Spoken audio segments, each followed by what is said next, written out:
Hello အားလုံးပဲမင်္ဂလာပါရှင်မေလေးတို့စီမှာဒီပစ္စည်းလေးပြန်ရောက်တယ်ပေါ့နော်ခုလက်ရှိကဒီနေ့ဆိုလို့ရှိရင်ဒီပစ္စည်းတွေအကုန်လုံးစိုးအောက်ပါရှင်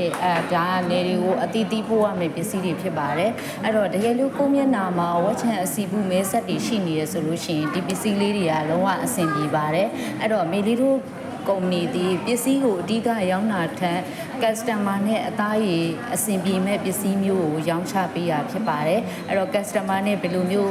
best skin တိုက်ကဘယ်လိုမျိုးရှိတယ်ဘယ်ပစ္စည်းနဲ့အဆင်ပြေလဲဆိုတာကိုရောင်းချပေးပြီးအကြံပြုပြီးတော့ရောင်းချပေးရဖြစ်ပါတယ်အဲ့တော့ဒီပစ္စည်းလေးတွေဆိုရင်ခု store ရောက်တယ်ပေါ့နော်ဒီနေ့ store ရောက်ချင်းမဲ့ order တွေတက်တာပါရှင်ဒါတပူးကို25တော့ပါတယ်တကယ်လို့ပြင်ရောင်းချင်တဲ့လူပဲဖြစ်ဖြစ်သုံးချင်တာပဲဖြစ်ဖြစ်မေးလေးစီမှာအမြန်မှာယူလို့ရပါတယ်အဲ့တော့ပါကင်နှစ်ဖာ